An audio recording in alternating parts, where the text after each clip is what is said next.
Kia ora, I'm Alexia Russell, and today on The Detail, transparency. New Zealand is sliding down the rankings in the latest Global Corruption Perceptions Index.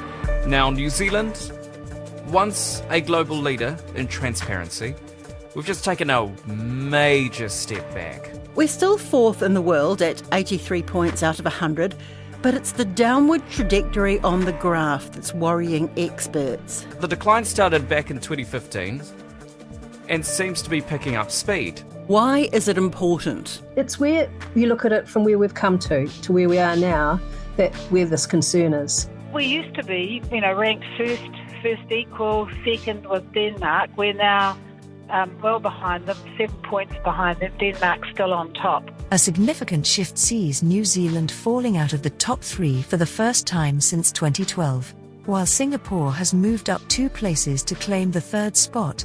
But who cares if some international organisation tweaks its perceptions of us as an uncorrupt country? Is it really such a big deal? Here's Anne Tolley, the chair of the Transparency International New Zealand chapter, speaking to RNZ. Importantly, we're a small trading country at the bottom of the world.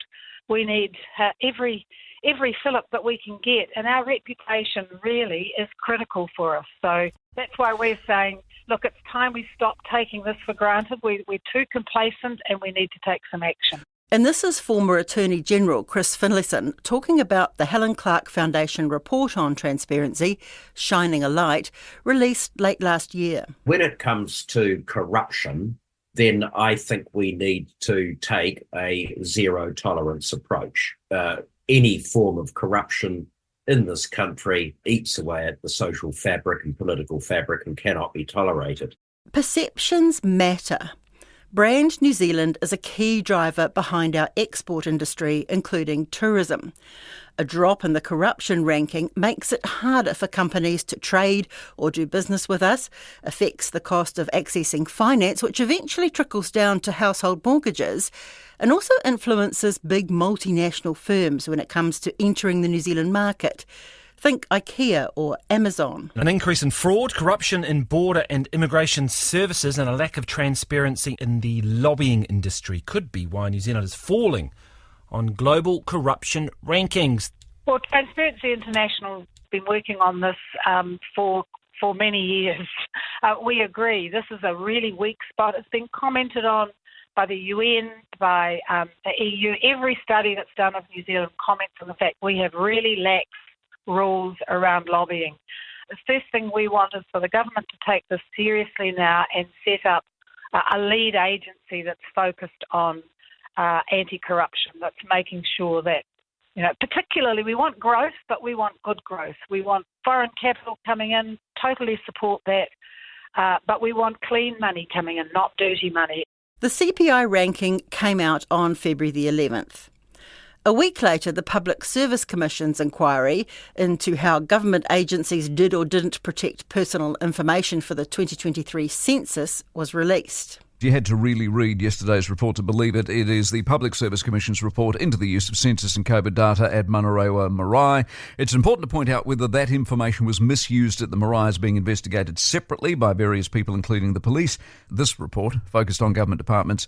As it turns out, they were all seemingly pretty hopeless. It's very sobering reading. This is a massive wake-up call for slack practices and lack of professionalism in the safeguarding of information, and I think the appropriate actions have been taken and we're looking to modify the way we do this. The head of Statistics New Zealand is stepping down following a major investigation into the department's handling of personal information during the 2023 census. I think New Zealanders should be really proud of the public servants and the public service, but it's no longer fit for purpose. We live in a world that's changing dramatically. We've got the adoption of technology and all of those things, and we need to sort of face into that and get ahead of the curve. That was Commissioner Sir Brian Roche speaking to Mike Hosking on Newstalk ZB. The next day, the MP at the heart of the Manarewa Marae investigation into data misuse dodged TV1 cameras. Te Pāti Māori remains defiant in the face of allegations census data was misused for election campaigning. It follows the head of Stats NZ resigning yesterday after 2 inquiries found safeguards around the data were insufficient and unacceptable. The woman at the centre of the political firestorm, Takutai Tash Kemp. Can we talk to you about the report yesterday, please? The Electoral Commission also in for a shake-up, having signed off a voting booth at Manurewa Marae run by Takutai Tash Kemp. They've already said that they got some aspects of it wrong. I'm saying there are, I think, questions of policy and conduct that we should probe a little more. Meanwhile, this. A new study suggests scams are becoming one of the most prevalent types of crime in New Zealand, with 10% of all Kiwis affected by fraud or deception in the last year. Researchers believe we're even developing a reputation internationally as an easy target.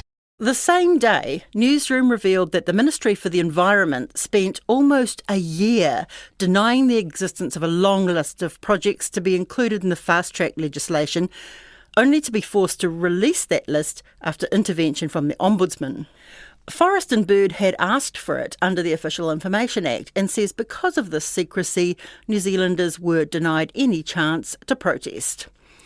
Other environmental groups, including 350 Aotearoa, said such lack of transparency contributed to our fall in the Corruption Perceptions Index. This is just one example. It's happening over and over again. Government agencies are, become black boxes of secrecy. The misuse of data, scamming, obfuscation around government spending or who contracts are handed out to, bribery, fraud, tax evasion, shady lobbying, government spending cuts that could remove checks and balances in the system and leave it open to abuse.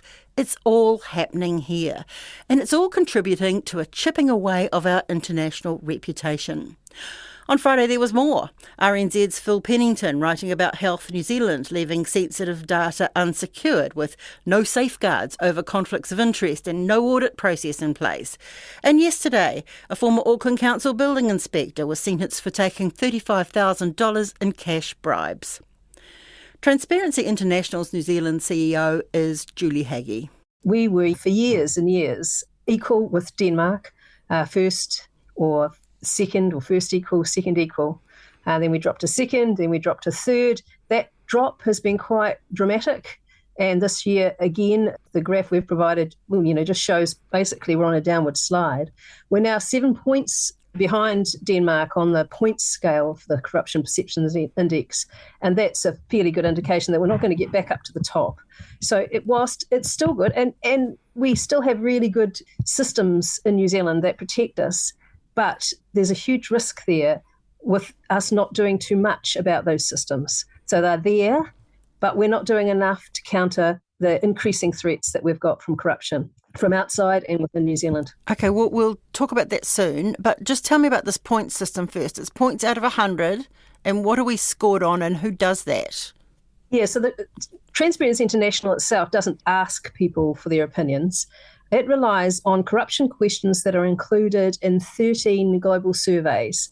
And those surveys or assessments, country assessments, are done by either business executives or by country experts, generally academics or some other person who's expert on the country generally.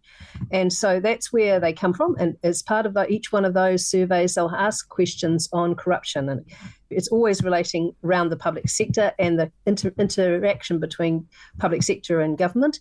And so those questions are things like, are bribes paid regularly? How much sway does the private sector have in terms of lobbying? There's a range of questions. Is there problems within contracting and procurement? Those kind of questions that you expect to have around public sector integrity. So they relate to only the public sector. This is all about government. Yes, it's public sector, but it's also the executive where there is a fair decision-making and reliance on the public sector. So those elements around conflict of interest sit in that, a bit of lobbying sits in that. So there are elements, and there's a bit of judiciary, like is there a free judiciary that can respond to appeals on things like procurement, for example. So it's very much around the public sector, but it is also about the public sector's interaction with the government of the day. This is not very sudden. I mean, our downward trend started, in 2015? Yes, that's right. There was a little bit of a rise during COVID years, but it's carried on downwards now, and we've now dropped below Singapore, and there are several countries vying for fifth, who would be vying for fourth if we don't do something about our standing, our point score. We're covered by 8 of the 13 survey assessments that are in the Corruption Perceptions Index. There are some that don't cover us because they're relating specifically to Africa or to Eastern Europe, for example. So we're covered by 8, and some of those have noted some really positive things about New Zealand, and that's why we're still at the top. There's some really good elements. For example, our independent agents like the Officer of the Auditor General and the Ombudsman, those are noted as really strong elements of our integrity. But others have noted problems around influence, around conflicts of interest, that sort of area. But some have been quite positive about where we are as well. So I think you've got to see the balance. We're still got really strong systems, but we're in a much greater risk situation, and we're not really doing enough to protect the good things that we've got in New Zealand. Okay, well, let's talk about those risks. You've talked about influence and conflicts of interest. Can you expand on those things, the things that are dragging us down? Well, what we've said as well is that we really haven't got a national approach to anti-corruption. So we haven't got a single agency, like a lot of countries do, single agency that's got the responsibility for strategy, monitoring, and coordination. We haven't got that at all. Have we not needed it till now, though, if we've been up the tops for so long? Well, we've been arguing for something like that, at least coordination, at least a strategy, for a long time now. And I'm afraid now we're starting to see that the pressures that are on New Zealand, internally and externally, are starting to really put pressure on what we'd been somewhat complacent about. We'd sort of thought we're fine, nothing to see here. But we've said for some time, no, there really are risks and we're not really addressing them properly. What sort of pressures are you talking about? Well, if you have a look at the kind of problems we've had over the last 2 years in relation to public sector corruption. So we've had corruption in relation to roading contracts. A former roading contract manager facing fraud and corruption charges can be named after losing a bid for continued name suppression.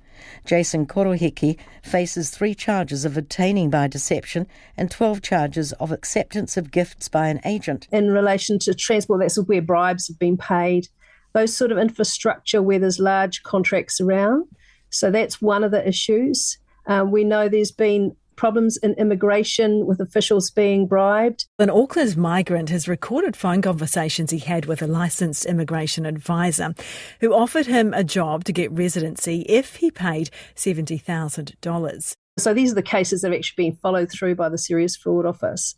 And we know also that there's a lot of pressure on our financial systems as people try to use it and abuse it. Or similarly, tax evasion. There's some fairly big cases of tax evasion that have come through last year. High-profile businessman Eric Watson's company, Cullen Group, must pay its $112 million bill to IRD after it set up an elaborate structure to avoid paying tax. And the Auditor General has noted that conflicts of interest at both national public sector and at local government level is a real issue and is poorly managed in many areas. So I think those are things where you really need a national approach. So we've argued for a national anti-corruption strategy and a single agency that actually is responsible for developing that, for monitoring against it, and then for making recommendations about perhaps changes in legislation or increased training, increased standards.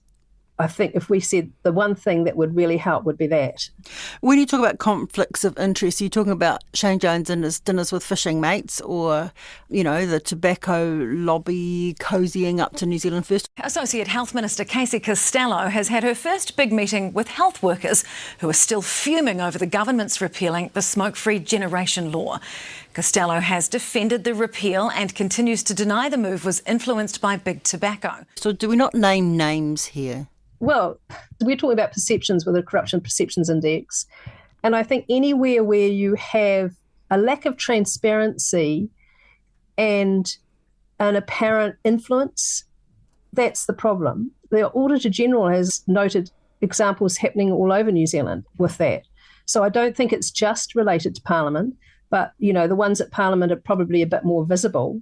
And certainly we've had cases going back some time where there's been instances of ministers being unduly influenced by one party or another and not really able to balance that, or not making that judgment to balance it, either not having the information available or not actually choosing to allow some balance of information coming through to them. The risk of not having controls on lobbying, it poses us a much greater risk that will happen, that will get influence from people who've got money, who've got the opportunity to get in front of those politicians on an uneven level relating to others, and that we don't know about it. You know, the thing about accountability is that you need transparency for people to be able to hold people to account. And so that's the issue there, is we haven't got a transparent lobbying process at all. A lack of transparency in the lobbying industry and government apparent attempts to hide information worries environmental campaigner Adam Curry from 350 Aotearoa. The latest issue for him is the fact that the Ombudsman had to force the Environment Ministry to release information it denied existed. It's a blatant attempt to keep New Zealanders in the dark, right? While the global ranking for cooperation takes a nosedive. And we ask basic questions that we used to get serious answers to, and now they get treated as OAAs and often take 6 months to respond.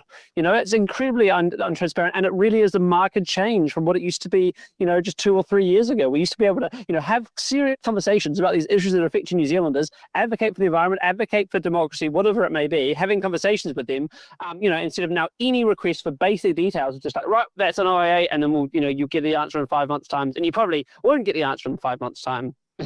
Have you run smack up against this issue?